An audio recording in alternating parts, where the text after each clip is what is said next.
Hi everyone, in front of me I've got a Redmi 12 and let me share with you how to enable the Google backup on this device. So first of all we have to enter the settings and then let's find the About phone. Now we have to tap on Backup and Restore, and as you can see here we've got a whole Google backup section. Just a quick disclaimer, if you've got the Google account currently applied to the device, you've got it saved, then it will appear right here and you will be able to simply pick it in order to attach the backup option to it. So you do not have to enter it again, but if you do not have your Google account added, simply tap on, not here, tap on backup account and make sure that you've got the internet connection because it is required.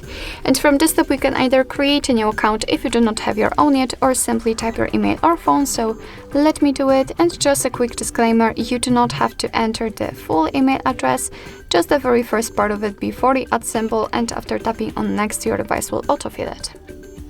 So here we have to enter the password, and let me do this out of the screen. Alright, let's tap on next. Here we've got some Google Terms of Service and Privacy Policy, so of course you can read it, just tap on it, and here you've got the info. Let's tap on I agree after reading. Here we've got the shortcut of backup and storage info, but let's tap on accept because our device should show us this section, so it's more readable, I would say.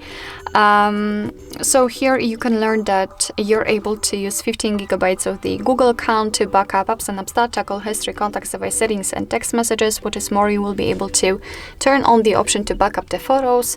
Your device will back up the data automatically whenever it will be connected with the Wi-Fi. You can, your device will store it securely, and you can manage it whenever you want to. So finish it with tapping on turn on.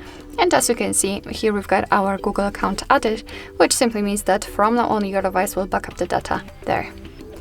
Alright, so that'll be all. Thank you so much for watching. I hope that this video was helpful, and if it was, please hit the subscribe button and leave the thumbs up.